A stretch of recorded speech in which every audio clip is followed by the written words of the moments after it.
No, I had to get back to the hotel in my shower. Any left thing? Not really. It's just taking a while.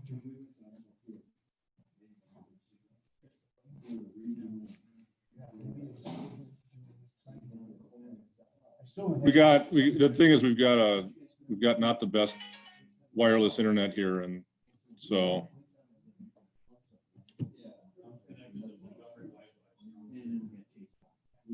Yeah. That's what everybody's on. The more people that are on it, the slower it's going to be.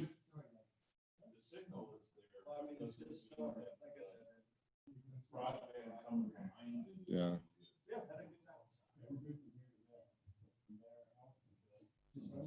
Are we ready to go then? Yes.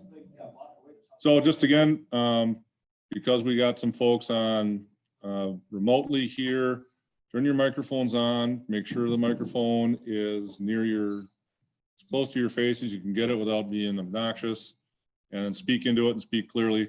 I can monitor the volume or the sound coming in. So if you need to speak up, I'll do something like that so you talk louder. Okay, then let's get started. Welcome to the August 17th regular council meeting. We will call the meeting to order at 7:06. Let the roll call show that all are present. I will just make a quick note that we do have some people on Zoom. If you have any questions as we move along, our city administrator, Brian Heck, will be the host. You can go down into the participants tab on the Zoom meeting, and in there will be a raise hand button. If you push that raise hand button, our meeting host will recognize that you have a question and we will call upon you. So after going through that, we will all please rise and join me for the Pledge of Allegiance. Pledge allegiance to the flag of the United States of America and to the republic for which it stands, one nation, under God, indivisible, with liberty and justice for all. Thank you. We have no call, we'll move on to the public comment section. This is an opportunity for members of the public to address the city council on issues that are not on the agenda. The council will listen to concerns, but will not take action on the issue at this meeting. The council may request staff to look into the matter and report back or schedule it for a future meeting. Do we have any public comment this evening? Seeing none here, I don't see anyone. Nobody online. Nobody online, so we would move along to number 3. Do we have any additions or deletions to the agenda?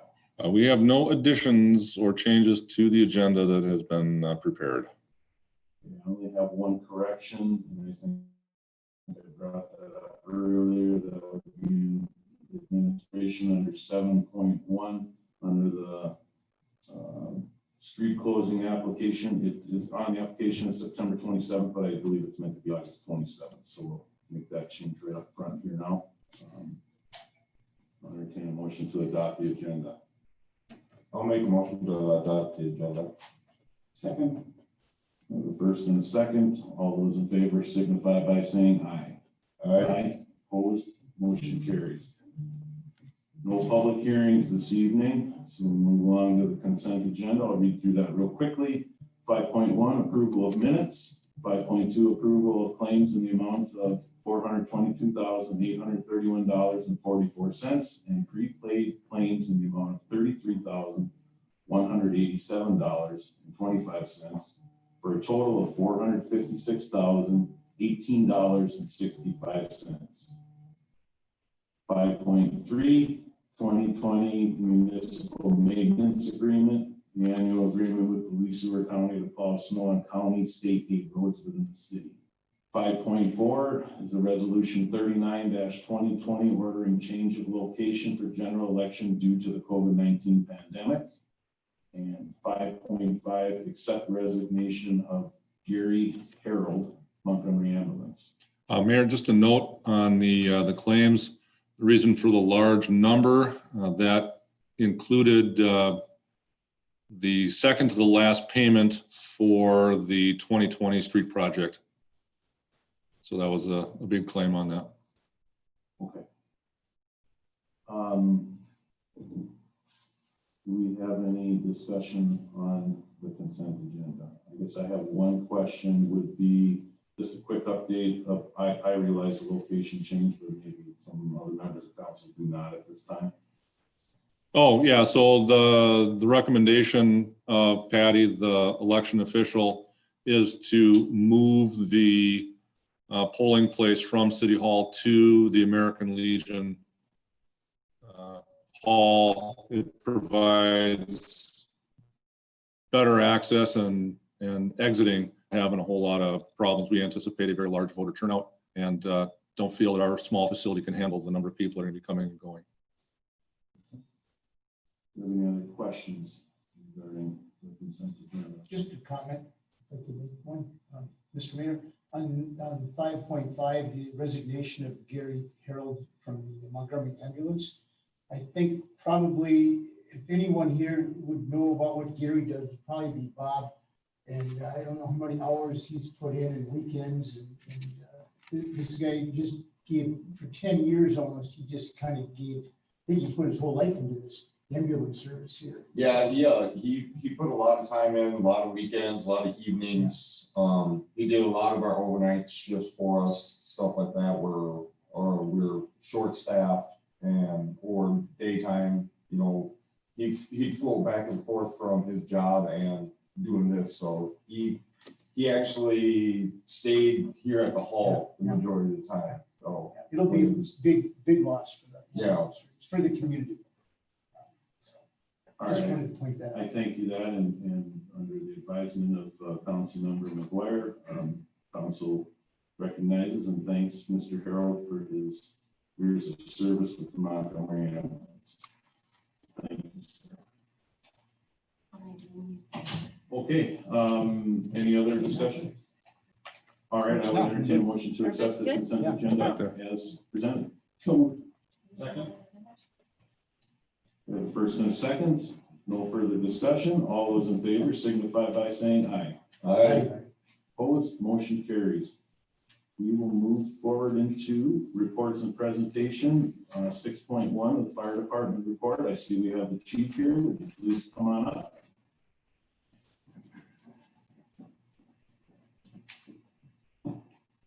Good evening, Mayor and members of council. A few things just to update. Won't get up here too much, but get a few things to you. First off, myself, a couple of officers of the fire department, met with the supervisors of Erin Township about a month ago, and they handed us a letter notifying us that they were discontinuing us for their fire service, going with Lonsdale Fire. It's kind of something we've had talks with them for the last year or two. They had kind of some discrepancies of what they thought they should be charged, I guess, for the service. You know, it kind of was, our budget was jumping 10 years ago. It was fairly high because we had 2 trucks we were paying off. Then it dropped way down. We started trying to bring it back up to try to get a more even budget. I'm not sure. You know, every time we met with them, they seemed to be very understanding of what the charges were, why they were, but ultimately it's their decision. You know, they chose to go with Lonsdale, so I don't really have much more information. I guess if you have any questions on that, rather I answer them now than at the end. No, I guess I don't have any questions on it. We talked briefly about it at several different occasions. I've kind of racked Mr. Heck's brain a few times, and it's there's no real clear definement other than maybe some feelings of miscommunication between the city and township. And it's unfortunate that we are losing them at this time, but I guess we've seen it coming for a couple of years. Yes. So, Chief, if I can just jump in, what I know, I'll just piggyback on what Chief Bovick said. They had some concerns about the numbers that were in the allocation formula, population, tax-based numbers and things of that nature. We did shore up those numbers, and we did ask, if they wanted to provide us with their population and whatnot, we'd take those numbers. But I also think it came in, they were very concerned about what the impact of a new facility would have on their cost as well. So I think there were a couple of factors that played into that. Question, does this impact the ambulance service or is that a separate? That is separate, That is separate. So we're still serving them with ambulance? correct. If there's a call for a lift assist, do we reply? Or do they call one and stuff for lift assist?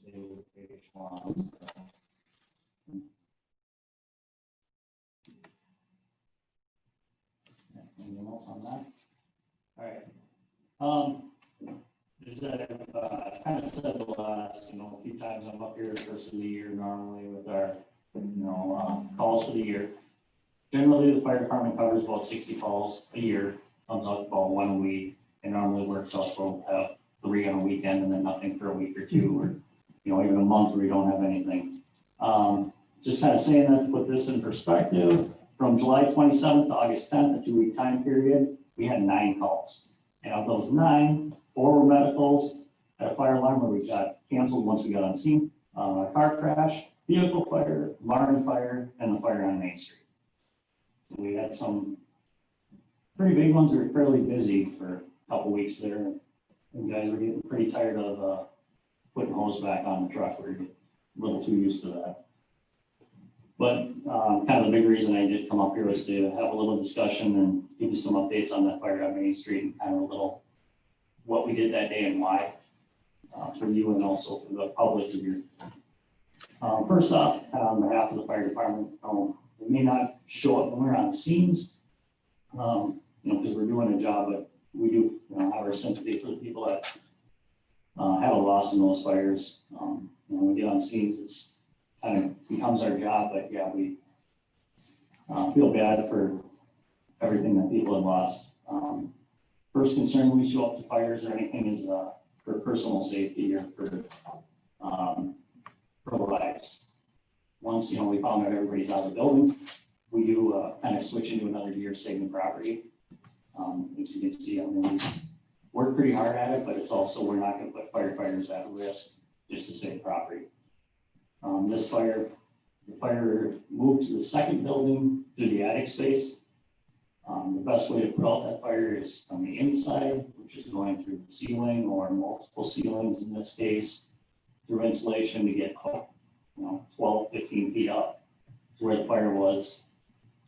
As it was moving across, caught some air and it just got ahead of us. Like I said, it was just to risk firefighters up there. We decided to pull them out and go to an exterior operation, which caused a little more property damage, but a lot safer for our firefighters. Also with that, I had some questions of why we had so many departments, or people saw firefighters sitting around. Well, when you go in and you got all that gear on, air pack on, and you work strenuously for 20 minutes, it takes a little while to recover from that. Get checked out by the ambulance.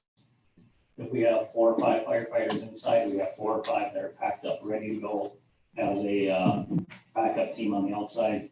Plus, we need extras ready to go in case something else. So, and then you got multiple officers, operators of trucks. It takes quite a crew once you get something like that. Now, the question everybody always asks, the cost.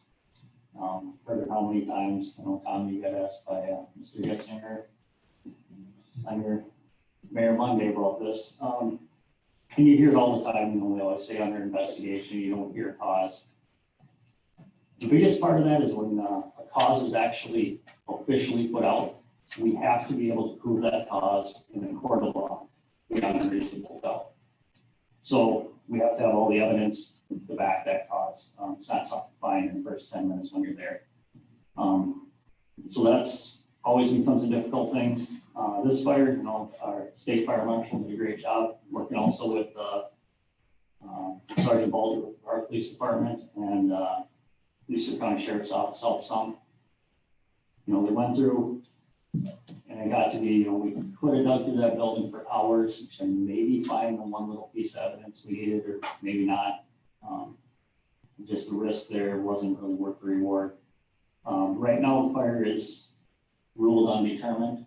That's not really official yet, unless, we get something else, but I would be guessing that's where it's gonna stay.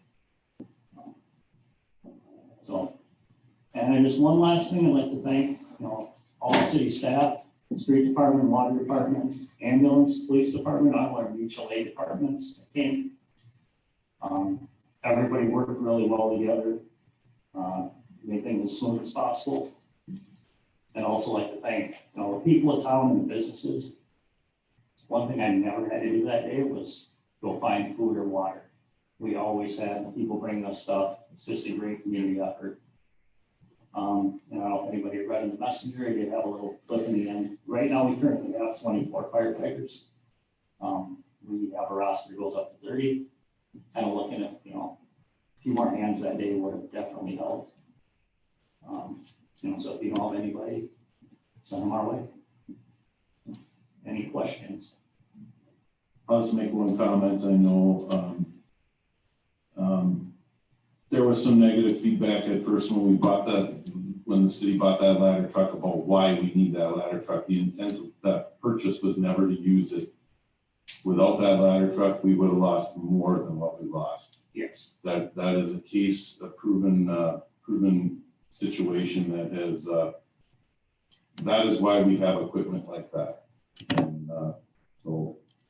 And I know it was brought up from some people against it, other towns around us have them, why we need one. And this was a good proof of why. It was, I happened to get out there about 4:30 in the morning when you guys had the tower already up, blasting water on. I stuck around till about 6 o'clock, and that's the fault when the second one came in. So it is, I just wanted to bring that up, that is why we have the equipment that we have. We don't want to use them, but without that equipment, this could have been much more devastating than it really was. So. Kudos to the fire department for finding a deal on that. Because that should have been a $500,000 plus fire truck that we picked up for $60,000. So yeah. All right, anything else? Well, I want to make one more comment. I mean, you went out and thanked all of the staff and assisting departments. I'm going to extend that gratitude, thanks as well, but I also want to thank you for your great leadership. I have talked to some of your company and your crew, and they said you did a phenomenal job. So you have to take a little bit of that, or I would like you to take a little bit of that and realize that you did a fantastic job, and your crew and your company trusts in, and they noticed your leadership that day. So thank you very much. Thank you. Anything else? All right, have a good night. Thanks, Ken. Thank you, Ken. Okay, we'll move along to 6.2 to the police department report. Chief Hintz. Good evening, Mayor and Council. I believe it's on page 28 will be the July synopsis for calls. The police department handled 265 calls, patrolled a little over 5,700 miles in the month of July. On that note, Sergeant Balger, myself, and a couple of the officers were clearing up some of our open cases. We've been chipping away at those, either closing them out for lack of information or charging, and kind of just trying to do a little housekeeping. A few other notes, we have submitted charges to 5 individuals for the Montgomery Park bathroom vandalisms. So we'll be waiting to hear how that goes through the court. I've received a couple of kudos via email from members of the public to our officers and our office staff for just doing some really nice work over the last month. So that's nice to hear. Instead of sometimes things being negative, we fielded a lot of positive things, or I have recently. About a week and a half ago, I met with, or Missy and I met with the TZD representative for the state. She stopped in. Leesburg County is taking part in the TZD campaign this year, and will probably be a part of that to some degree. Nothing crazy, we're not asking for any grant money. The state patrol sometimes does increase seatbelt enforcement, speed enforcement on 13.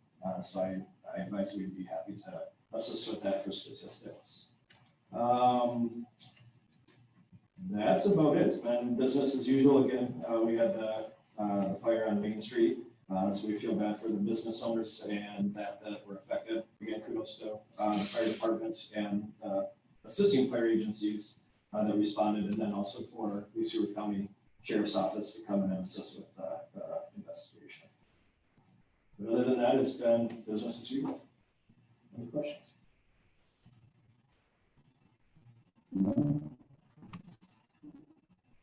Thank you very much. Thank you, Chief.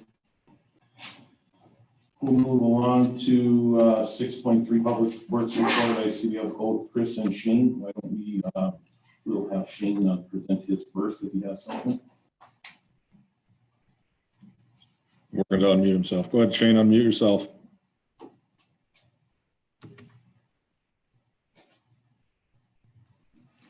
You're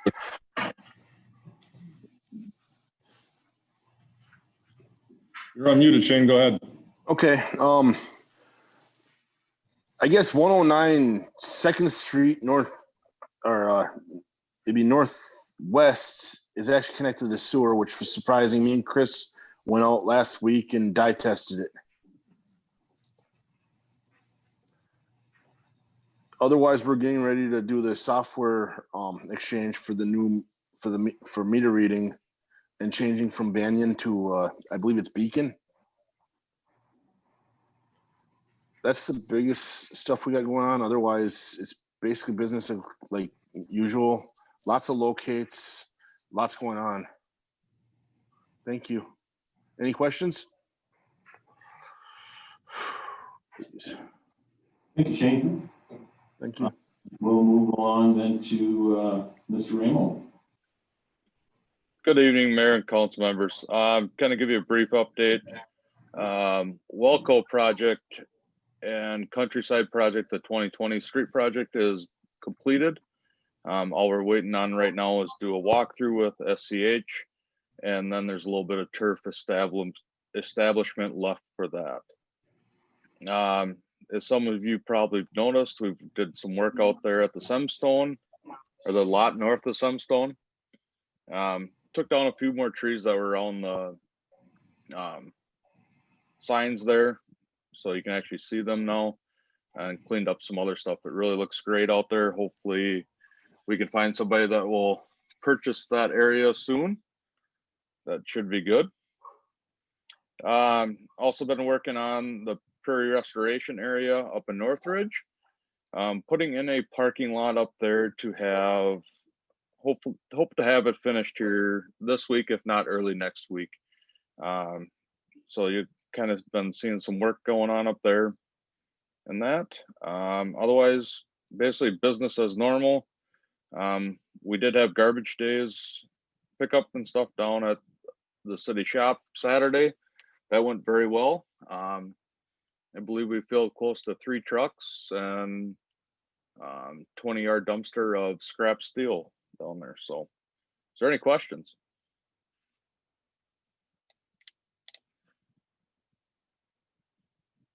Saturday, and as I was leaving, I looked over at the reed beds and I just thought, I haven't heard anything on those reeds for some months now. Could you kind of update us on that? That'd be something for Shane. I know talking with Shane and a little bit with Roger and Brian on that. I guess I'd rather turn that over to Shane. He's going to know more about the reeds.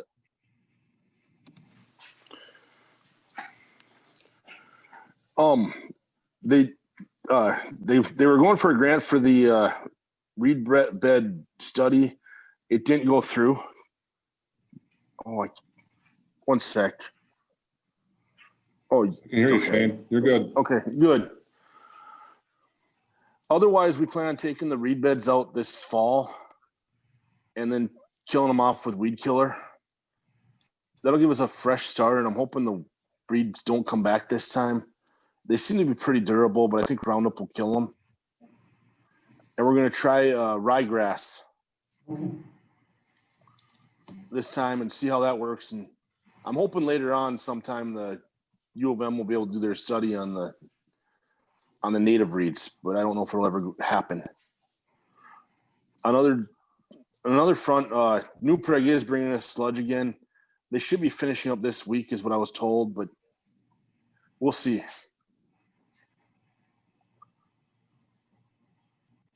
So just to follow up with Shane, I have not heard from our little reed bed or fragmite group in the last couple months. I think that a lot of stuff got kind of put on hold here, but I can reach out to my contact up in Albertville, St. Michael, who sort of spearheaded the whole group, and I'll find out what's going on. I was not aware that the U of M didn't get their grant, but we'll follow up on that.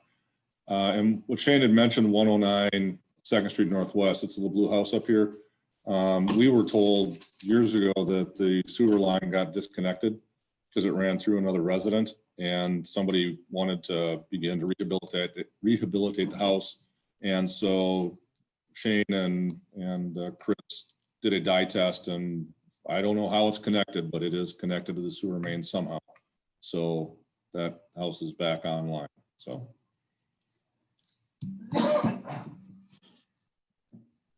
Any other questions? No? All right. Well, thank you, gentlemen. We will move along to the administration portion, 7.1, the street closing request from Montgomery Brewery for Thursday, August 27th, 2020, as part of the Mackinthun Rib Fest. I asked Brian to put this on as a discussion item instead of in the general consent agenda where we would normally see it. The only reason why I wanted to bring it on is I personally have received some negative feedback about the street closings that have been occurring in some of the requests that have been made, even though some of the requests they haven't necessarily followed through. And I just wanted to open it up for some dialogue prior to a recommendation either way. Just a comment, Lindsay Simon with the brewery is here if you have questions specific to the street request and what they're planning. Okay. So we can first probably open up dialogue here within council if anyone has any questions or comments, and then we can ask Lindsay to come up and any thoughts. This is a question specific to the complaints you received. But what are the complaints? Is it just because the street has been closed, or is it because it's the brewery, or is it because they don't have the beer? What is that's the complaint nature? Well, it's been several complaints. Probably the primary one is the amount of street closing every Saturday. And I said, well, due to the nature of what we have going on, council is trying to make and sort of try to be open for, trying to help businesses best possible. But then probably number two would be the complaint is same thing as we expected from the other bars. Seating needs to be provided. And the complaint that I'm receiving is that the notice of the event just says bring your own chair, and what the complaint I'm receiving is very few are bringing chairs and congregating with groups. And I haven't particularly witnessed it because they always happen on weekends and I happen to be gone. And I'm not necessarily opposed to the street closing. I just wanted to open up some dialogue to make sure if anyone else was hearing any of these complaints, because that is some of the things that we put forth in the street, the extensions that we allowed the bars to do. They had to provide tables and they had to provide seating, and at no time are patrons allowed to be standing. And that is kind of what I'm not necessarily opposed to it. With my personal feelings really have no business in what our governor orders have what the governor has given us for orders. I'm just saying that I have heard of rather large number of complaints, and I thought this is the time to bring it up since it's a new street closing application.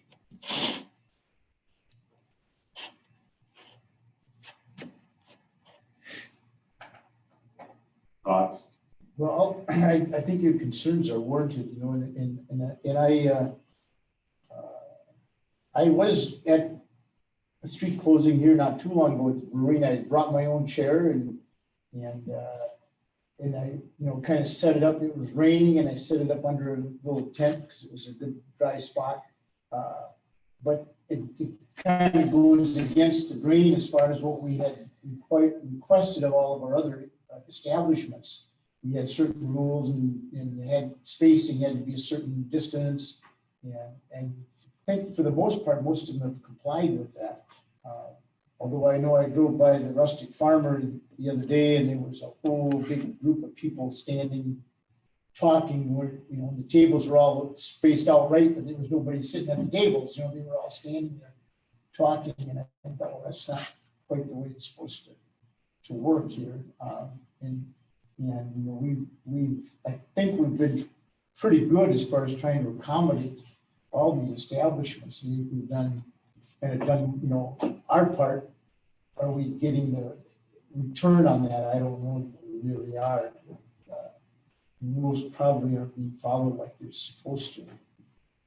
Right, I'll kind of follow up on that. You know, we put it back on the business owner itself, which I think is the correct way to use their COVID plan. It's their responsibility to follow the rules. We basically stated if we had any official complaints that we would handle them individually, first educational and second possible with enforcement. The individuals that have spoken to me, I said, would you like to make an official complaint? And it was always no. So I just took it as conversation and we'll leave it at conversation. I mean, I think the brewery's doing a fantastic job. It's definitely not making any complaints about what they're doing here. I think it's an opportunity for residents that they haven't seen for quite some time. Like I said, I just wanted to bring it up. And then probably the last complaint, and I only had about 2 of them, was I thought this was Rib Fest. Why are we allowing this to be closure for the brewery? And I said, that's a good question.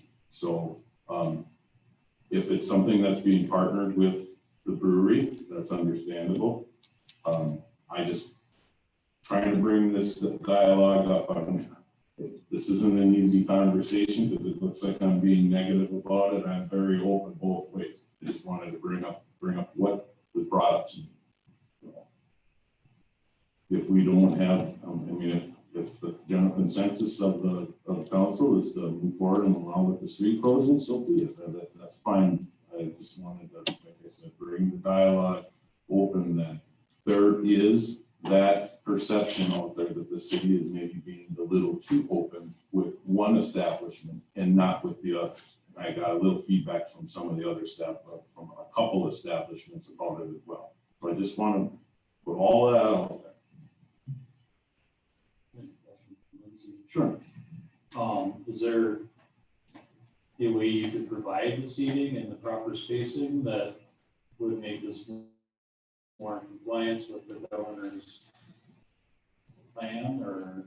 Absolutely. So first of all, we are very grateful. And I don't think I think there might have been a misconception on our part. We thought by having people bring their own chairs, they were touching other people's places. We can fix that immediately. Not a problem. It was never our intention to be not in compliance with anything. So that can absolutely be done. And the only reason we're requesting that the street close for Rib Fest is if people bring the ribs into the brewery to eat, because of our limited capacity, we would end up not having enough tables for everybody to be able to eat their food. So we were hoping if we had the street closed, then more people could enjoy their stuff right there. That it's not a partnership. They do have their flyers on our table for their Rib Fest. It was just more people could enjoy themselves if there was space for everybody instead of us potentially having to ask people to not stay there and eat because there's not enough room. So.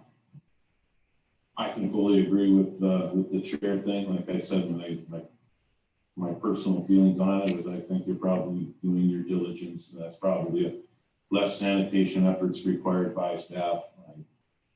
I never even really thought of it that way. So, But we genuinely, it was not because we wanted to be treated differently or anything. We will be happy to be in line with what everybody else has been doing. We thought we were doing the right thing.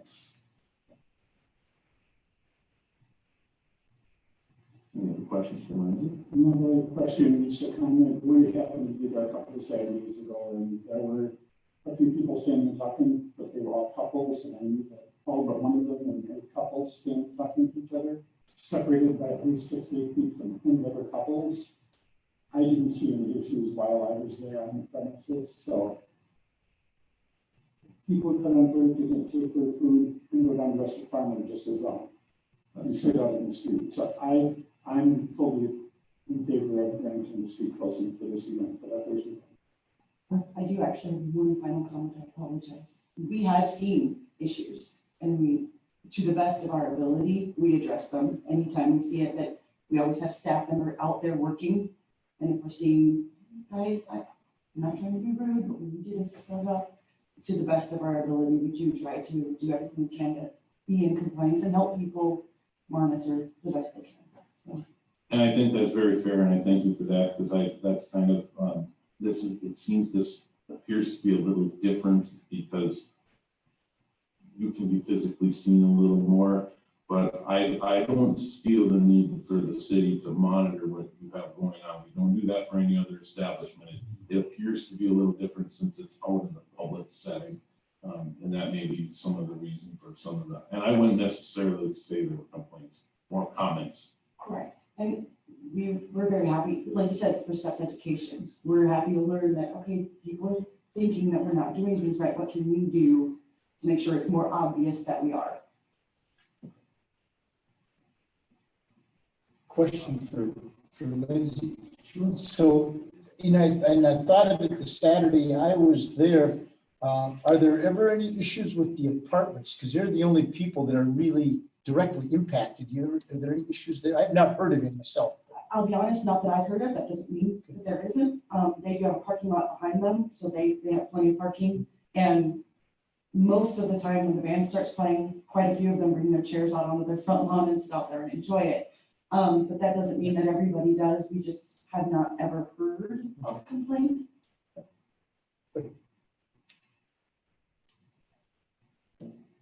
Like I said, I think you're doing a good job. I just want to bring dialogue together, and I'm pretty sure I heard a motion over there off to the left. If you would like I would to make it that official. motion to approve this request for Montgomery Brewery Thursday, August 27th.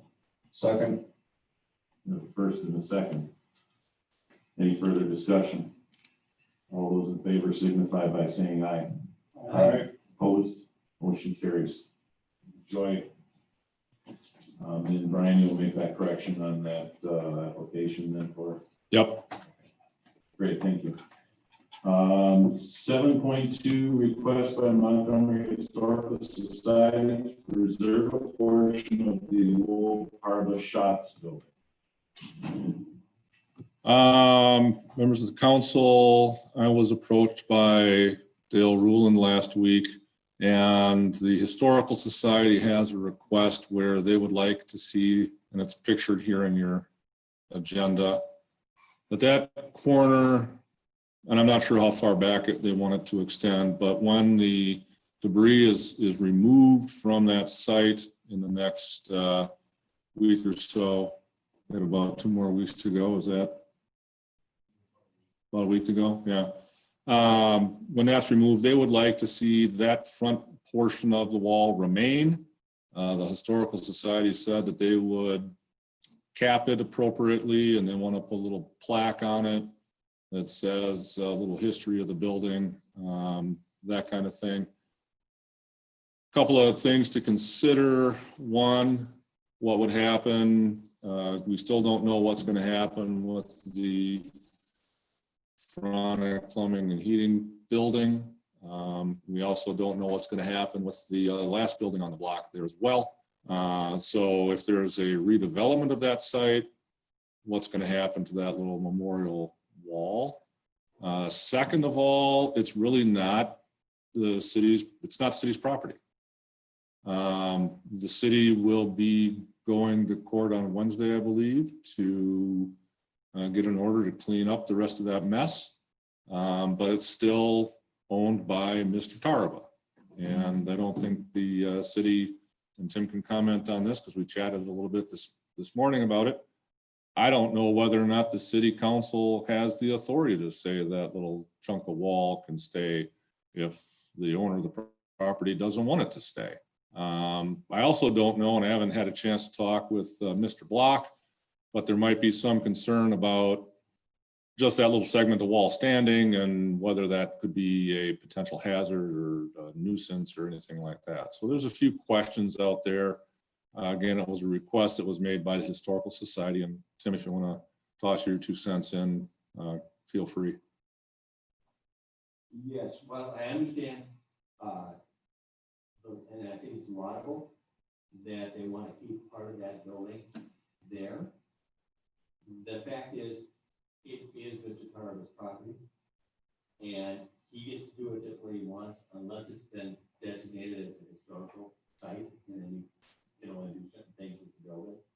I'm not aware that that has happened. And so until that happens, I think that the negotiation has to be between the Historical Society and Mr. Taraba, rather than the city. I don't see how the city can intervene. And again, I'm very sentimental about that kind of stuff. My building is still the McGuire and Melby building. And that signed part of the negotiation for the sale was it stays up. So I get it, but that's my property, I control it. Here, this is Taraba's property, you can't control it. Well, it seems logical at this point. I mean, there's really doesn't seem like council can make any action on this. And I would maybe more use this as an advisement to what's being requested and suggest that the Historical Society contact Mr. Taraba and see what his intentions are with the property and make an agreement with him if so choose. And at that point, if it's considered as a redevelopment space pending 2 buildings to the north, that's something that obviously the city and probably initiating the EDA and then granted by the council, we would be looking at purchasing properties, and then at that time it would be more of an agreement that we would have to discuss. Does that seem Right. all right? Unless there's any further discussion, let's move on. Good. Okay. Do we need to make a motion to table in any further information, or is just leaving it sit with no motion?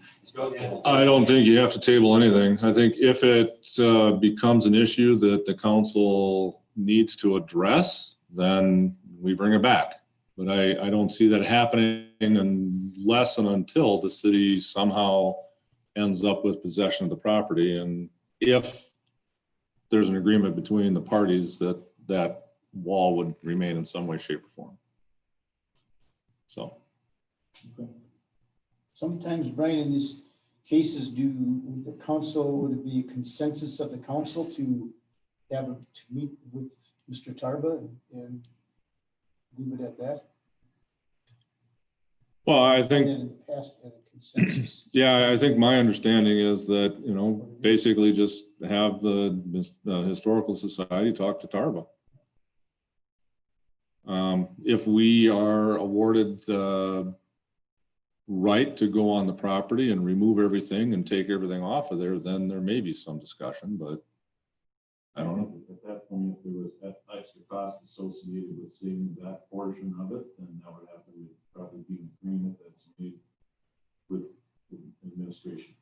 I would say no. Here's why.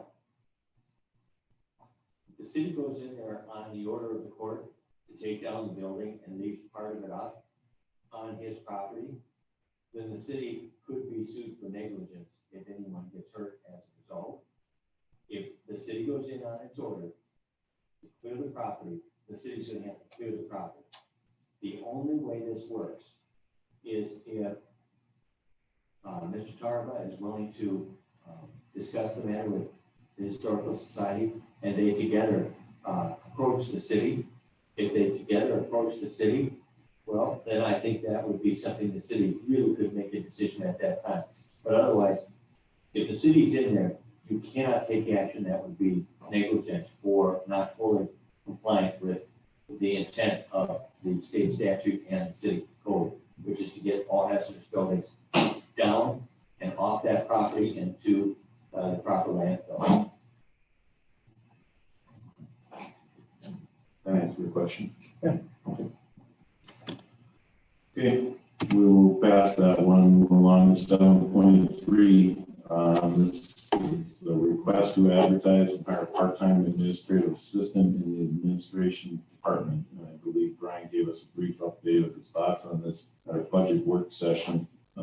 So I'm gonna leave this one for you, Mr. Heck. Yep. So we did put in there for 2021, a part-time administrative assistant in the city offices.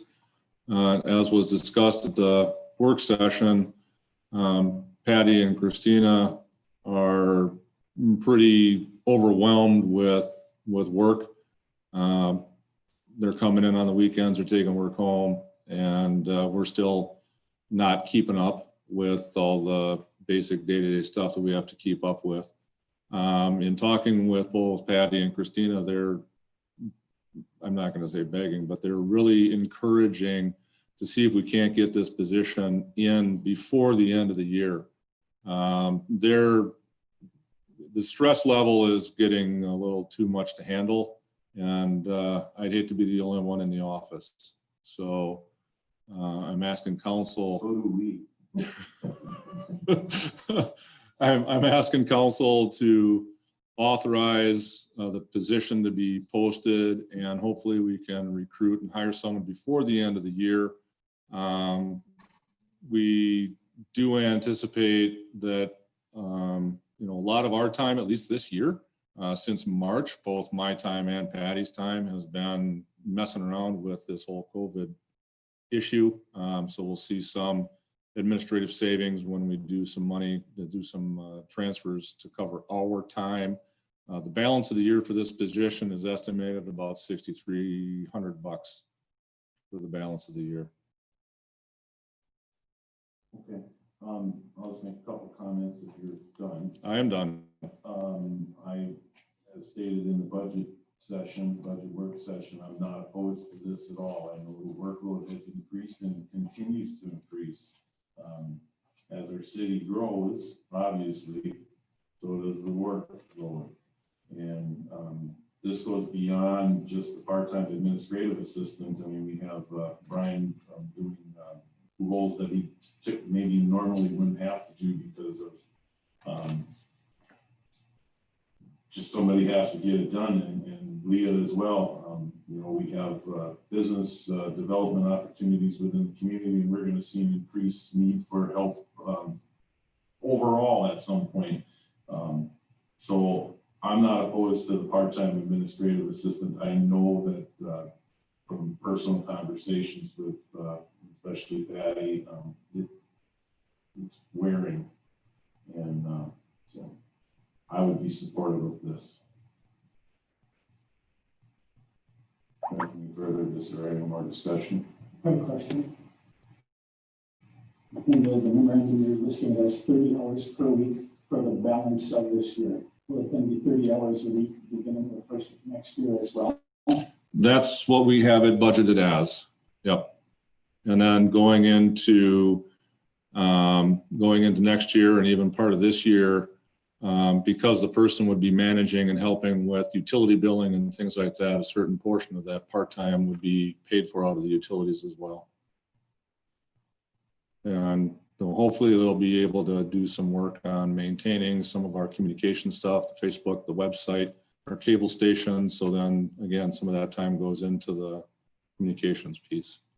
So. Any questions? I'll make a motion that we approve the request to advertise and hire part-time administrative assistant. I'll second that. Any further discussion? I guess I have one question. I didn't go over the probably the job description as well as I should. Is there a pay grade grade that's associated with it at this point? Or is that something that you're working towards? No, this position, because we figured at some point I was looking at some point in the distant future, we'd need a position like this. And so we did have this position as part of our classification study. And it is a grade 6, I believe. It's the lowest grade position we have. And so there is a salary associated with that as well. And that the insurance is not associated. The benefits, the only benefit would be prorated vacation, holiday, and sick, but there would be no health insurance, dental insurance, or any other of those benefits associated with the position. Para would be included. Yep, you would get the pension, yep, para, because they're working the number of hours that gets them into that category. So you get basically para, Medicare, Social Security, and then prorated vacation, sick, and holidays, and nothing else. That's both starting when you would hire somebody now.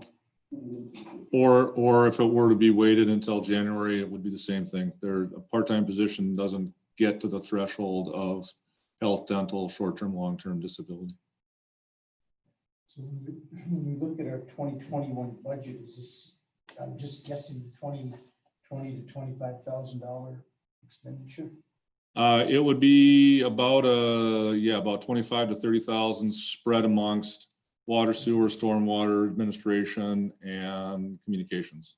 So I think in the budget for administration, it's about a $6,000 or $7,000 amount. The other would come out of the revenue funds. Yep, yep, and the special revenue. Any other comments? Okay, hearing none, all those in favor signify by saying aye. Aye. Opposed, motion carries. Hopefully that will help out in the office a little bit. Okay, we will move down to 7.4, consider recommendations of the Public Works Advisory Board to solicit proposals for a comprehensive rate study for water, sewer, and storm water. Okay, members of the council, this is something that the Public Works Advisory Board discussed at their last meeting. In fact, they've discussed it a few times at a couple of meetings. The reason for recommending a professional organization such as Baker Tilly or Ellers or Abdo Myers or some other organization to do a rate study is we've got this 12-year street program that's going to be starting in 2021. And each one of those street projects includes substantial reconstruction of water, sewer, and as we're finding out with the 2021 project, a major reconfiguring and the upsizing of our stormwater system. We do use a modeling system to determine our water and sewer rates and how well we're doing and whether we're generating enough revenue to cover our costs plus debt. We can continue to use that model. The problem is I don't know with any degree of certainty how to estimate the bond costs for the water, sewer, stormwater, and road projects going forward out into the next 8-10 years. I can take a look at historically what our bond payments have been for similar sized projects, but I don't feel confident enough to be to put together a good estimate. And the last thing I want is to underestimate the costs associated with those and then get some real numbers in 2023, 2024, and take a look and say, oh, good Lord, we're $12 below where we need to be. So I think having a firm professional number crunchers to look at our road program, look at our water and sewer rates and our stormwater rates, and project out what those bond payments are going to be. And then I also, part of the proposal for a deliverable is for this company to give us that modeling system so that we can continue to refine the model as we go forward over time. So when we start to get some real numbers, we can compare what the estimate was to what we're actually doing and continue the modeling over time. The advisory board is recommending council approve this. Mr. Cavett was on the meeting, and I think I tossed out an estimate of about $10,000 to $15,000, and he thought that was a really good estimate for having a company come and do this evaluation. I believe, I know Lynn a couple of times has brought up the study that was done in Belle Plaine. They had a rate study done and a comprehensive 10-year or 5-year ratcheting of rates and making sure that all their costs continued to cover their, the rates covered their costs and bonding, so. I believe Jordan went through something similar last summer, because I remember seeing some of the paper or some of the study itself. So what you'd be looking for, what the Public Works Advisory Board is looking for is the RFP request, not necessarily the approval of the agency to do this. Or are we making the motion all the way through? No, what we're doing, what the council is doing is approving the recommendation to issue the RFP. We state in the RFP that when they're all come back, if the city council chooses not to go forward with it, you can choose not to go forward with it based on cost, based on whatever it is that you if you want to reject them all and just keep doing what we're doing, you can do that. So basically this is to solicit proposals from companies, and then we'll evaluate them and bring them back for either a recommendation to go forward or a recommendation to do something different. Okay. Have we had any study of this sort of been achieved and accomplished in the past? Not in the 7 years that I've been here, and because of the status of the water and the sewer fund, when I got here, the rates really hadn't been adjusted to reflect the costs and the bonding that was put out for all the subdivisions. My guess is that a formal rate analysis has not been done for quite some time. I'll just comment from me being on the Public Works advisory that it's never easy going after, possibly raising the rates. And when we're discussed the road project at length, that we space them out every 2 years to give the funds some time to rebuild, so we're not impacting them as negative as possible. If we were trying to speed the projects through and get everything done within a 6-year period versus a 12-year period, or 7-year period or a 15-year period, we would have been so far in debt. I mean, our taxes, our levies would have had to go up, and our bonding bills and everything else would have been that, huge. But that's kind of why we're requesting some outside information on, what other cities are doing. And you see a lot of different social medias that Montgomery's water is extremely high, and I'm not going to argue that it isn't high. But you're going to see a lot of other communities with the same problems as they do infrastructure changes and water and towers and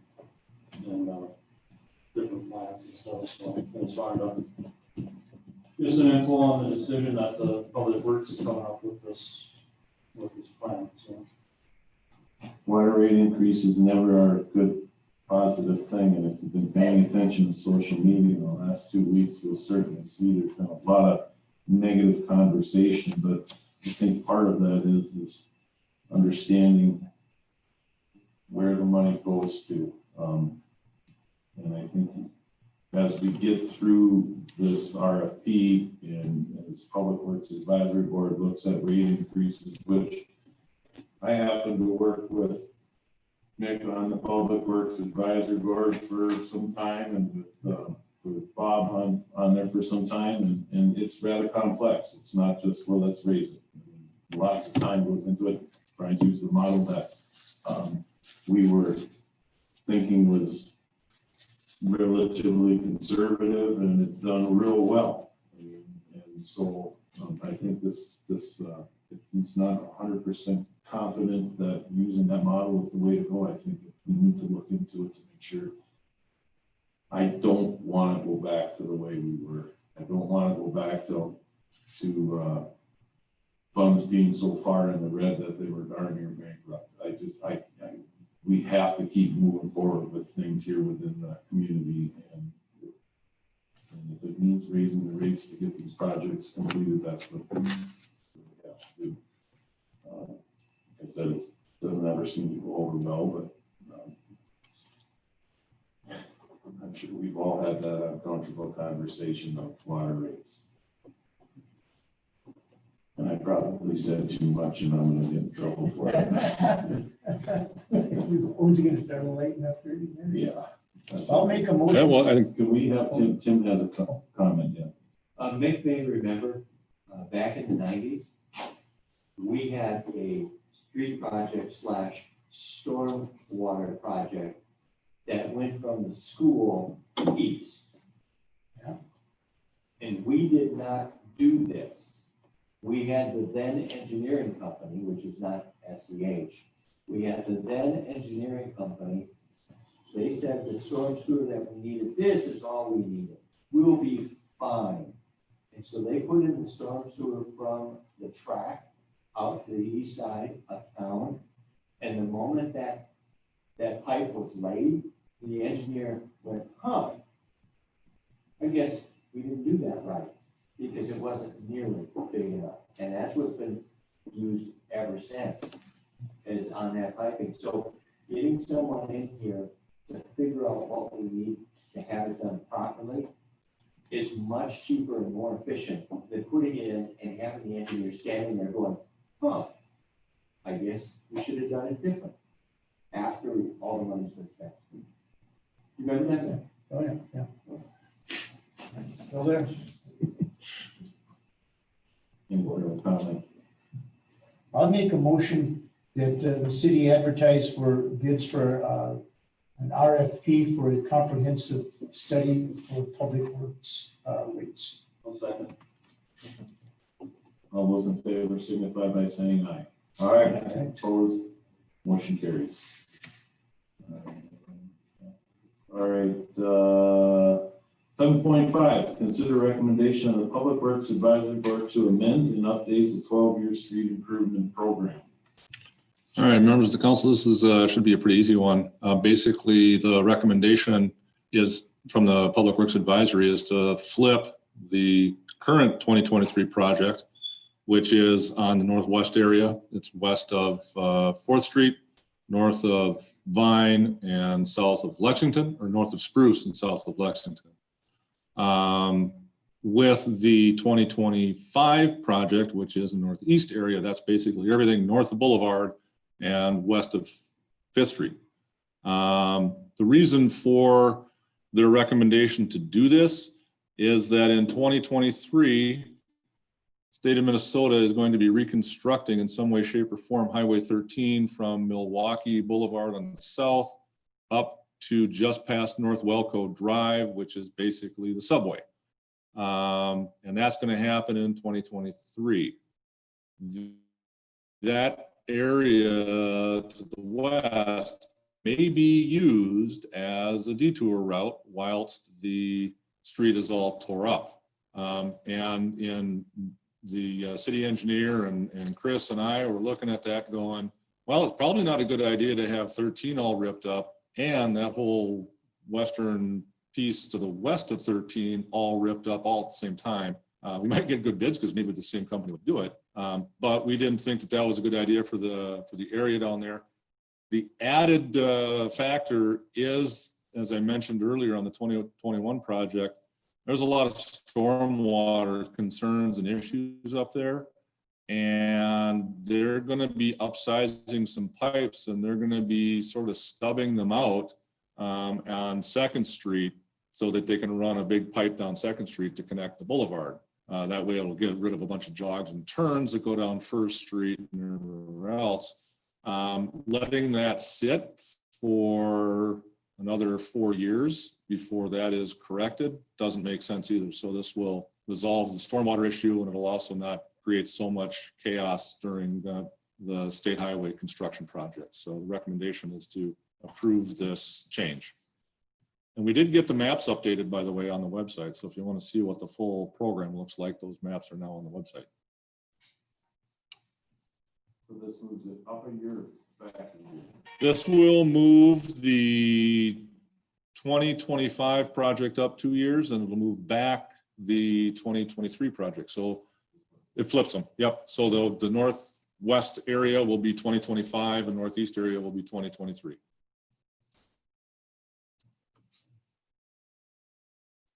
We have to make a, You approved the original plan, so this is an amendment to that plan. You probably need to make a motion to approve the amendment to the plan. I'll make that motion. and then the plan is proposed, okay. The first, second. Which is the second, any further discussion or questions? Said one comment, the other area of concern was the amount of vehicles, heavy equipment coming in and out of there during the 2021 project. Maybe doing some damage or something. Exacerbating what's there? The roads are, we got up there and then it really tear them up. So moving it up actually is a terrible idea anyway. So it kind of alleviate two different issues. Any additional? Hearing none, all those in favor signify by saying aye. Aye. Opposed, motion carries. We can move on to 7.6, consider recommendation of the Public Works Advisory Board to contract with Hobble Land Improvement to divert stormwater from Memorial Field from the sanitary sewer to the stormwater sewer structure at Fifth Street for a cost of $8,200 to be paid from the storm sewer fund. Okay, and Chris is back online here. I'll be very brief on this, and Chris can comment as well. We do have a drawing of what it we hope that it will look like. Basically, when the drainage system for the Memorial Field was installed several years ago, they connected it directly into the sanitary sewer, which wasn't supposed to happen, but they did it anyway. Chris and I have been talking about this since he started about 5 years ago on how we can disconnect that drain stormwater out of the sanitary and have it go to stormwater where it belongs. It adds, I think Chris estimated, tens of thousands of gallons of clear water that goes through the wastewater plant that is, we're spending a whole bunch of money treating rainwater, which we shouldn't be doing. Basically, it runs from a manhole near the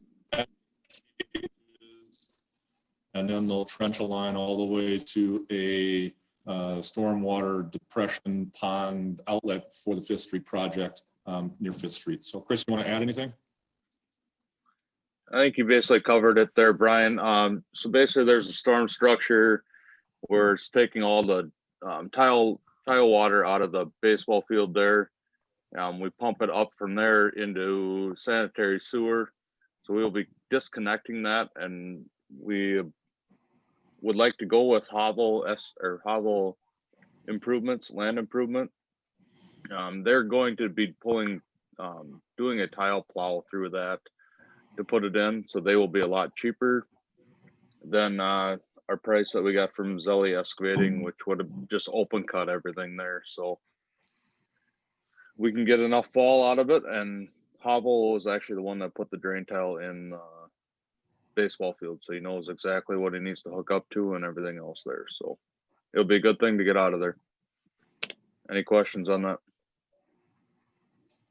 Okay, so we're connecting the line directly into the storm water pipe, or are we running it above ground into a holding pond? Did you hear that, Chris? It was kind of So the question is, yeah, so the question is it going to be a direct connect into the storm sewer, or is it going to basically like daylight into a holding pond? It'll be a direct connect. It'll go right into a storm structure. Thank you. One question for you, Chris. There's been some talk over the past couple of years about possibly the old bathrooms that are not being used down there now, tying into the sanitary at some point. Will this tile line affect any movement, pipe work from that building over to the sanitary? I got bits and pieces of it there. You're talking about the old bathrooms and what's sanitary sewer. With that building, with sanitary sewer as of right now, there's no way we can run it anymore because we wanted to tie it into where Seneca has a manhole there and it runs down to their metering station. We cannot pipe it into that. Seneca did not want that going into that because of any kind of contamination if there was anything at that time, extra flows, stuff like that. So kind of long story short here, there is still a way to put that into a sanitary sewer. We might have to put in a small grinder station, pump station, and pump it all the way over to 2nd Street. Or maybe even tie it into something up there on 5th. But going into 5th is going to be very difficult with having a concrete road and everything up there. So more than likely be able to put in a little lift station there, pump it all the way to 2nd, which would be just a little force main. If I kind of answered your question. You got it. Okay. Chris, another question. We have other bathrooms just down the far right field line across the road from the ballpark. Where does that get into? That So the question That is, goes out, bathrooms go to? they go out to Oak. Yeah, those. So the 2nd bathroom is what you're talking about? the current existing ones being used. They go out to Oak. That goes to Oak. We can't use that and go that direction to Oak. Can you tap into that existing bathroom? You'd have to force main it no matter what. There's not going to be enough fall. So we'd have to put in a lift station. It'd probably be better off to go to 2nd Street is where I would go. Okay. Back down kind of by Seneca's drop in there. There's a little manhole that way we can grab everything from hopefully concession stands, because we got to remember that, because that's barely flowing right now. It's all crushed underneath. And then bring a pipe out of the bathrooms that we have, the old ones, and put that into a structure. And where I would put that lift station structure would be on the west side of the grandstand area. And then from there, then it would be force main to 2nd Street, where it would dump into where the sanitary sewer is going right now. Hope I answered it for you, Dennis. Yes, if we did that, would a new pipe then be under the road near the train tracks or somewhere in the grass area?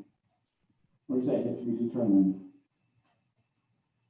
For the sanitary, or we're talking storm now? The sanitary. We already have one that's plumbed almost all the way to the Seneca's manhole there where it turns and goes west. We already have that pipe already in the ground from the old bathrooms. I believe we did that almost 2.5 years ago. And then all of a sudden, I think it's Jerry from Seneca all of a sudden said, "What are you guys trying to do?" And you can't connect into that spot. So that's where it kind of got left. And that's the reason we haven't finished those bathrooms. So bringing that all the way to that west side of the grandstands is going to be very easy. So is that a city pipe or is that a Seneca pipe? Who owns that pipe? And why can't we dump into it if we own it? That's a wishy-washy kind of thing there. So- Because we sample everything out of it. Yeah, so here's the concern with that, and that this is Seneca's concern with dumping anything into the line that goes towards their sampler. It's metered, and we sample it for COBDs and suspended solids and phosphorus. So, and the volume, and they pay for extra for that we have an agreement with them for that discharge of the Seneca material. So what their concern is we're going to dump more material in there, and it may increase their numbers, and they'll be paying for park stuff. You could put a meter on there and subtract it and do all sorts of stuff, but for ease and efficacy, we decided, you know what, let's not just, how long did it take us to negotiate that deal with Seneca? Long time. So we didn't want to mess all that up. I think Good part- question, though. Part of that Yeah. situation there is that Seneca's situation is a little bit different. Most of our private homes, whatever water comes in, water goes out. But Seneca, having their own well, has to be metered on the way out, not on the way in. And so it meters a little bit different at Seneca. Might have that right, Chris? Yes, that's totally correct. They have their own well. They can pump up to 1,200 gallons a minute if they want, out of their own wells. So, I mean, they can send a lot of flow on us, which they do. They do send a lot of phosphorus. They do send a lot of other high CBODs, TSSs, everything like that. I know talking with Jerry that time there too he goes, what if somebody comes in and they dump a bunch of chemical and that goes down your pipe into our pipe? Who's responsible for that? So it's just going to be a lot easier for us as a city to have our own spot, our own connection. We don't have to worry about drawing that line in the sand against Seneca.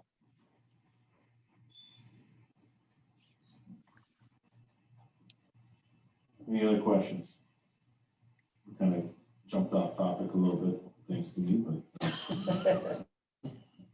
That's okay, so really. yeah. Really? You can't get done before 9, Tom. So, if we don't have any further discussion, I'll entertain a motion to move forward with this. Make a motion that we approve the recommendation by Public Works to contract with Howell Land Improvement for the stormwater of Memorial Field at the cost of $200. I'll second that motion. First and second, all those in favor signify by saying aye. Aye. Opposed? Motion carries. 7.7, sprinkler system connections. This is probably going to be a multiple meeting discussion as we move forward, but I'll let Ryan do some updates here. Yeah, Mayor, members of the council, this issue came up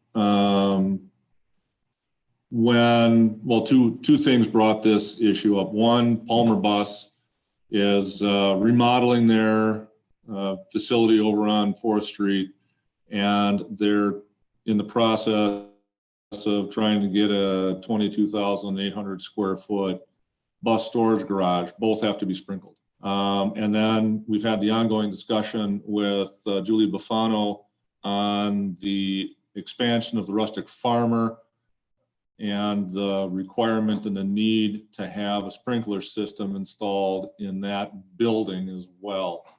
In our fee structure, if you have a 6-inch line that's going to be connected to the water system, it's an $11,000 connection fee.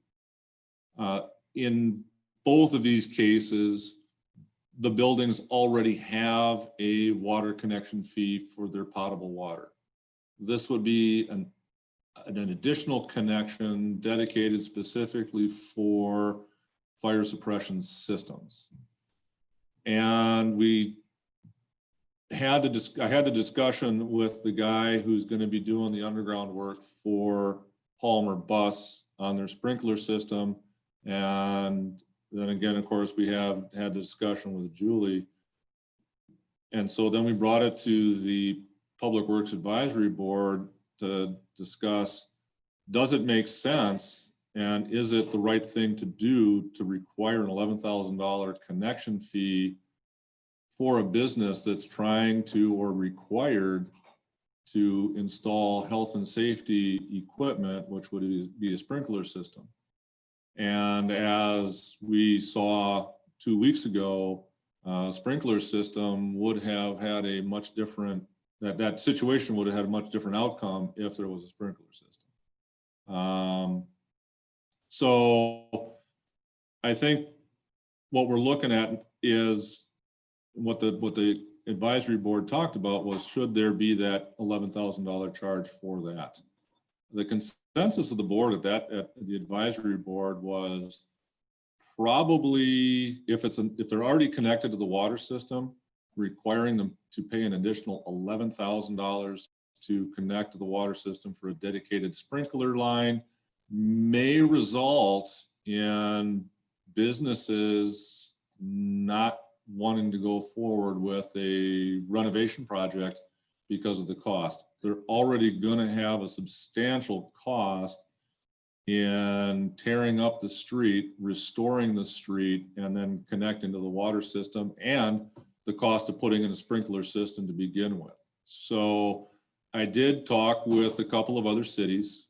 There's Le Sueur is the one city that responded that actually had something different, and they don't charge for sprinkler system connections. They have a monthly charge for a sprinkler system because there's what are they, backflow preventer or some kind of internal system.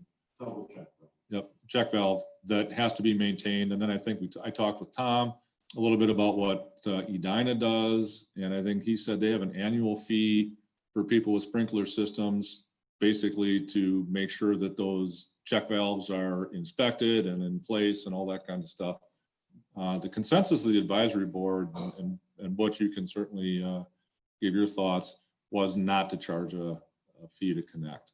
The only time you would charge if it's a brand new building with no current connection and they wanted a 6-inch connection for their potable water and a sprinkler system, that's when you ding them for the $11,000. But other than that, if they're just adding a sprinkler system, not to charge. Right. We, like you said, we've seen it as more of a deterrent to make an improvement to their building, especially on First Street.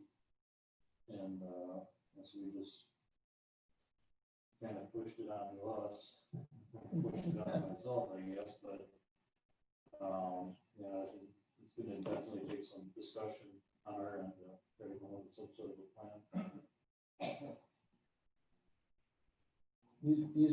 Along with this, what do you call it again, double check check valve. valve, is there a meter then required too that would be a? No, there is not. So typically what you would see in a new building, like a brand new construction building, the fire code requires a minimum 6-inch service no matter what for a sprinkler system. So generally what you'll see is a 6-inch line coming in that does fire suppression and potable water. It comes up, tees out, then you have your potable water, and then goes up to a double check valve that would serve the system. And the double check valve is there because there's stagnant water that sits in the system, so that is not able to migrate back down and get into the potable water system. In Edina, for example, which is also required in the plumbing code, those double check valves are required to be tested annually. We charge a permit fee to take care of the administration portion of processing to make sure that those check valves get tested. Because somebody can move into a building and now when the building is turned over to the new homeowner, or the new owner, they may not know that. So there's probably some administration portion that goes along with it, because some sort of letter would have to go up to remind them that they need to get this thing tested. That's what we do over in Edina, but we're, almost every building there commercially is sprinkler. Where's the meter then? So the meter would only be on the potable water. There is no meter on the fire sprinkler. So if there is a fire event, the water that goes through Okay. just Goes through. it just goes through. Okay. City of Edina considers it public safety. That's just, that's the portion of it that residents would take on, just like what we saw with the fire over here with the ladder truck spraying on. We don't meter that water coming out either. Okay, that's.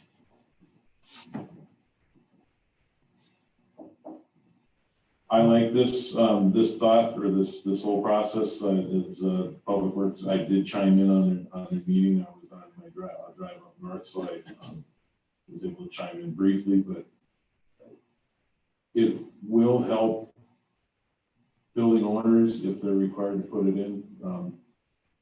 You know, $11,000 on it. Let's just use Rustic Farmer, for example. I mean, her estimated cost just to get the 6-inch line into the building is $25,000. Now put another $11,000 connection charge on there. That could really deter somebody from maybe a business plan or changing direction of what they want to do with the building. And as we saw what happened here, and as what we saw up in Alexandria earlier this year, where 7 buildings daisy chained and almost burned the block up. We would like to get sprinkler systems in when they're needed. So. I think there was also some discussion about if you can alter your building plan so that you can avoid having a sprinkler system based on how you're using it and the number of people that are in there. There may be more creative thinking in how to avoid having a sprinkler system as opposed to just putting one in for public safety if you have the $11,000 fee on there. So that was the other comment that was made. The reason why I say that it's going to probably bring back some more discussion is because Mr. Kubish over here during that time had talked about with the EDA had some dollars set aside right now that for granting, doing different grant programs and different programs. We would like to see the EDA look into some sort of grant, not necessarily strictly grants, but some sort of program that the EDA could possibly help businesses that want to put these or want to be able to put these sprinkler systems in, be able to, whether it's through a grant process or a low interest loan. So we'll be discussing that in upcoming meetings at the EDA. Thank you to Mr. Kubish. I mean, they want to work for you. We love it. And I also did sit down and have a meeting with the Rustic Farmer on this particular subject here just last Monday, and which they brought forth some ideas too. So it will come back to us at some point if the EDA comes up with some sort of solutions. So how much time and effort or cost is there on part of the city? It was mentioned digging in the streets, stubbing into the wire mains. How much cost of that is the city already bearing? There should be zero, because that would be a private contractor that would do that work. That's correct. Our only cost may be inspecting to make sure that it's connected properly. Good thing about First Street, it's a county road. So they have to jump through all the county hoops in getting the permits. They'll still have to get a city permit, but they're going to have to reconstruct it back to the county's specifications, which they do have that information. So There was some talk about an annual inspection and maybe an annual fee for this inspection. Is this something that the city can do? Do we have the qualified people here that can do that test, or we would have to contract that out? So how it works for where I work, I'm qualified to do that because I have certifications to do that. But basically what it is that the inspection is not really done by the city. What it's done is by a private organization, an ASSE certified individual that tests backflow preventers. The same thing, the same requirements are required on the backflow preventer on lawn irrigation systems, something that never was before, but now is required. So It's the same thing. You have a private individual that comes in, inspects it, they have gauges and things of that, and records different, at the valves, how they open up, different pressures, things of that nature. Records it, submits it to the city, and the city needs to maintain record of that by the state Minnesota Department of Health, as far as, or actually the Department of Labor and Industry, now the plumbing division is there. They need to maintain that documentation to make sure it's current. In order to be the water purveyor has to protect the city water, and that would be one component. So it would be an element that the city would have to track. So there really needs to be some sort of fee that's attached to it yearly, because it is going to take administrative time. Yeah, we'll have to send a letter out to those that have it, say you've got to get your inspection. And if it's anything like our rental inspections, I don't want to think about how much of a nightmare that is, but it will be chasing people to make sure that they get their inspection and get their documents turned in so that we can put it into their property file to say that, yes, they've passed. And I don't know what to do if it fails. I suppose they have to have a correction order. Right, generally, the people that do the testing, the testing for $100 to do the testing is what the private individual will pay, and they're gonna, if it doesn't pass, if they're licensed certifying it, they want to get it passed and we build. But what we particularly do is if they don't get it tested, they have in order to either get it tested or turn the water on. Ken, do you have a question? Just to comment on that, I do get a couple a year that require sprinkler reports that get sent to us from the city or from buildings in the city. I guess I don't look at the double check valves on there. I'm just gonna look down that it says pass all the way down. But, we get, I don't know how many, a couple come in a year. So the school district and Park Manor, I know those two are And I don't know if sprinkled. it's an annual test or if it's like every 3-year test. Oh, I know Park Manor's got to have theirs. Yeah, Park Manor has to get theirs checked every year. So basically, any building built after 2016 would need an annual required test. If it's prior, there's single check valves that are not tested, and they're not required to be tested. But the school now would have a double check in there, so that they're gonna need to submit those to you every year. I think we found the person who we can set up to administer the sprinkler system. Oh, yeah. He's already getting the paperwork.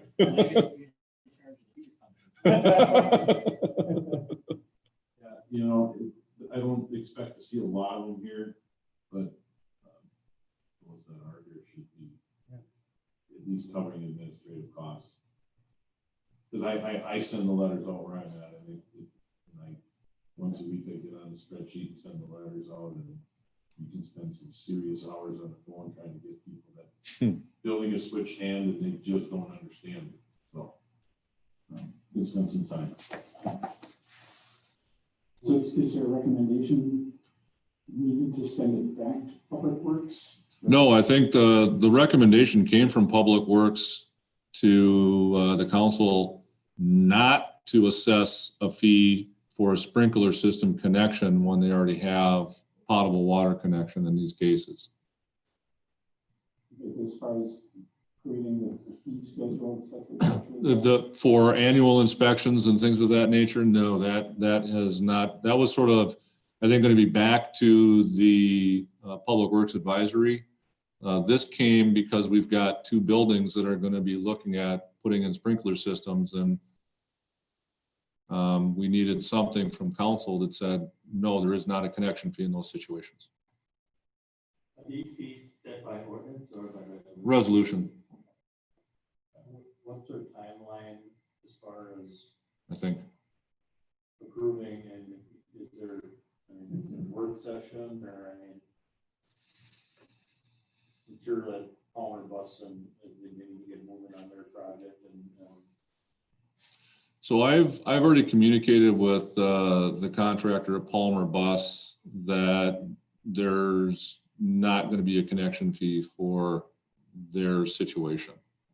I've communicated with the owners of Russ Farmer that it would likely be waived pending the decision here. Right. No, I will double check because I think this is a water deal. This might actually be this might be ordinance. Yeah, the rest of our fees are by resolution, and we don't even, the issue is, we don't even address sprinkler systems. So this could be as simple as putting a line in the ordinance that a sprinkler system in an existing building will not have a connection fee associated. Now, these other fees that have been kind of talked about, that may be by ordinance or by resolution with our fee schedule. So what we can do then is direct me to prepare a very small amendment to the chapter 1330 fee schedule that basically inserts that language.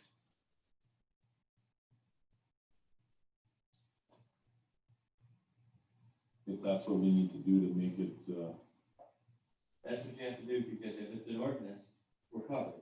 If it's a resolution, you made a motion that is more than we need anyway. You can just treat the motion as a change, making a voice vote resolution.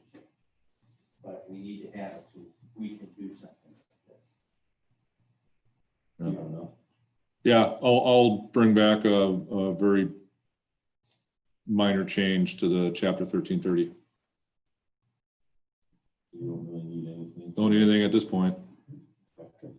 Thanks, Tim, because I thought we were going to be good on a motion to go forward, but it is part of the water and sewer fees, which are by ordinance. So at So least on these particular projects,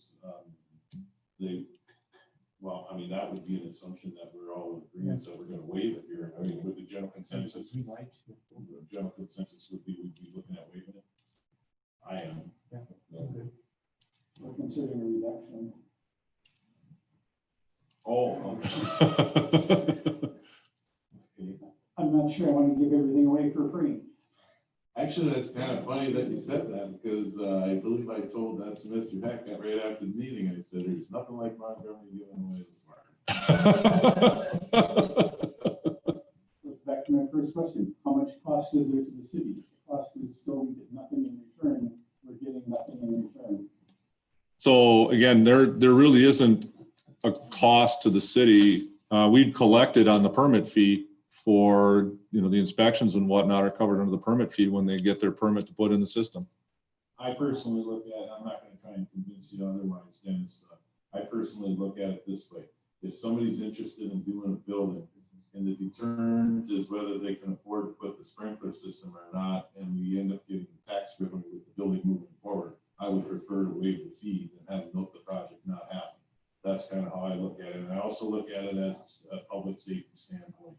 It's one of those things that I think a lot of small communities capture this $11,000 fee because it is $11,000. But the larger communities in the metro area where I work, we don't. If an 8-inch service comes in, we only charge for what the potable water side of it is. And if it's an 1-inch line, that's what they pay, not the 8-inch line coming in. That's pretty typical of the metro area, just because it is public safety. Yeah, because most buildings wouldn't need a 6-inch line or an 8-inch line unless they were going to have a sprinkler system of some sort. I'm not opposed to it in my heart. I just have to be devil's advocate. I would expect nothing less. Thanks for the question. All right, well then let's move forward then. We're past that. We'll go to number 8, staff and council reports. Not much to report really. Planning Commission received a sketch plan for a subdivision. It's sort of another addition to Northridge. I think it's their kind of sketch plan laid out 18 new lots. We're going to be sending them a letter on sort of that conversation. There's some concern about the way it's laid out. It sort of precludes access to that parcel to the east. And so there was some discussion about, can you eliminate 1 or 2 lots to create possible road access into that area for future. We noticed that if you look at some of our other subdivisions, they're enclosed and there's no access that can come out of there for future expansions. It also would allow for a little easier extension of water and sewer and stormwater and that kind of thing. So they'll be looking at that. We have 37 new homes in process, either built or under construction or in the review process. And the total value, estimated value at this point is $6.8 million on those 37 houses. Spoke with Loomis. They are the main the builder of choice around here. And that was last week, and they have 6 to 8 more homes that they've already sold. So we will be over 40 new starts, new construction this year on homes. As Shane said, we're getting some more material from New Prague, and thanks to New Prague and all these new homes, it's going to be a very positive benefit to the water and wastewater budgets this year. A lot of extra revenue that we did not budget or anticipate. So that's going to be good. The election, the primary election went well. We had 128 people, 127 people come in and vote for the during the primary. It flowed really well the way we had it set up, and it worked well with that few people. And as we said, you get even 30 to 40% of our 1,700 registered voters, and it's going to be a zoo and a madhouse. So that's why we're moving over to the Legion. We will get the information out on that right away. We have to notify the county and the Secretary of State, so we will do that. We will also put it on our website. We'll put it on social media. We'll have it in the newsletter. We'll have it in the paper so that everybody knows that they will be voting at the Legion and not here. We'll also make sure that we have staff here that will direct people over there. I think Patty and Christina will probably spend all day over there, and I will shuttle back and forth between the two. And I think we've got arrangements for Missy and Leah to sort of be up here in the office looking at that. Should be getting some final information from our IT people on the new server and the new wireless. And I did communicate with one of their third-party vendor phone people, and we are possibly looking at doing what's called a hosted phone system. And that will allow people to take phone calls over their computer or other means. If you have an internet connection, you'll be able to take your phone calls. So if we go into another mandatory work from home, we'd be able to do that and take phone calls at home rather than having to be down here to take phone calls. So we're looking at that as a possibility, and including the library on that system as well. They've asked for new phones. I think they have the old PD phones from 15 years ago. So we're looking at that, and of course bumping up our internet speed here. We've also discovered that we have about 15 or 16 analog phone lines, and we don't know what they are, where they go, or what they're for. So we're in the process of trying to pin all those down, and if we can get rid of those analog lines, then we will reduce our phone cost. We also discovered we have 3 or 4 internet lines coming in here, and we don't know exactly what they all service. We know one line services the wireless and one is a backup, but we don't know, we haven't identified what the other ones are. So going through this process is, we'll hopefully be able to cut out a bunch of unnecessary, unused lines that we don't have. So other than that, is there miss anything, Patty? All right, that's about all we have. I have one question for you on your report. How we moved it over to the Legion. Now, does that take formal action through the township? Because doesn't the township vote here as well? Township is doing a mail ballot. Okay. And I think the county is running their election. Right, as the Legion agreed to shut all the alcohol down there. There won't be alcohol in the voting area. We'll be in the meeting room area, and so we'll be separated off from their bar area. But I think that we didn't think that was going to be an issue. No, we'll be in the come in and out separate doors, so it shouldn't be a problem. And when they're done, I would like to make one very short report. I have just a question for Patty on this election. There's been so much talk about with the elections. So if we have a mail ballot, we can mail that in. If we mail it, it goes to the county. Yes, If we drop it off here, then you can't drop. we can't drop it You off have to drop it off at the county.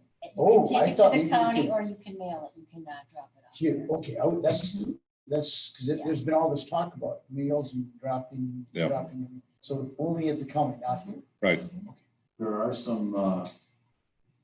some hybrid models that I've noticed some cities that are doing around us, but I know we don't have the staff quite for that. And that's basically where you take your absentee ballot and you're able to put it in the machine yourself. And I know there's some communities in northern Minnesota that are going that route, but that takes election judges here all day. But Yeah, we don't take them here. If you have your absentee ballot and you want to take it to the county, you can do it over there, but not here. Yeah, you're right. We would have to have a ballot judge and whatnot here to evaluate the ballot, watch that it goes in, et cetera. So, yeah, that's not something we'd be doing. that's why I didn't bring it up after I got some more information on it. I was like, they're not gonna start staffing more people for that. No. Any more questions for Brian? How about any council reports before we move on to Tim? Tim show? 1 minute.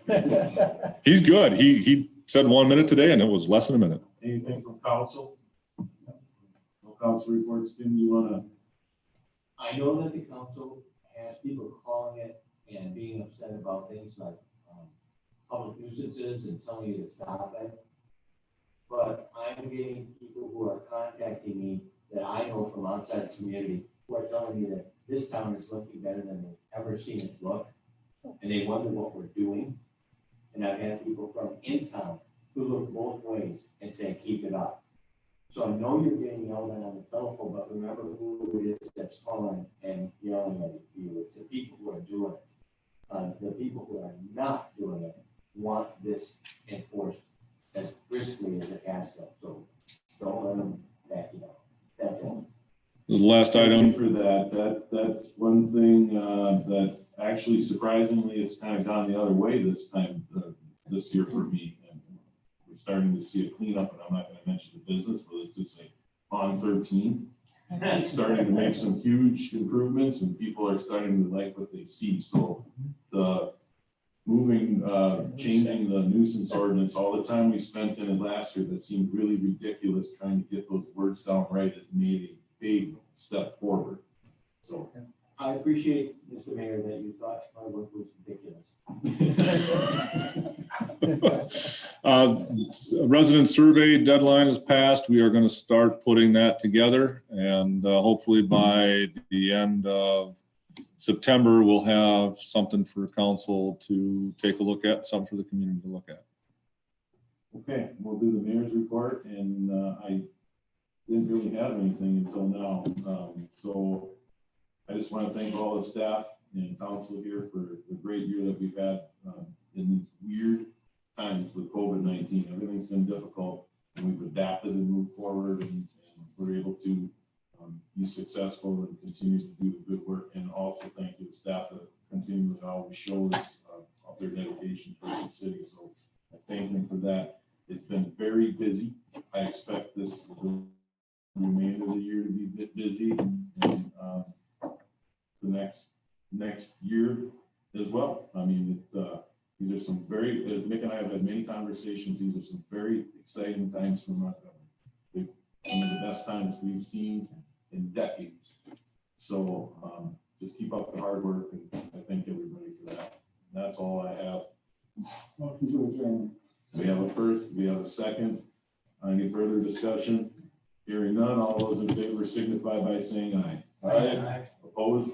Motion carries. Council is adjournment at 8:53 p.m. Thank you.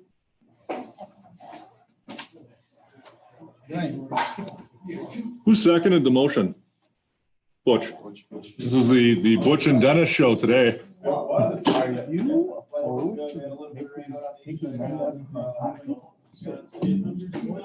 I've been for a year, I've been trying, I have money in my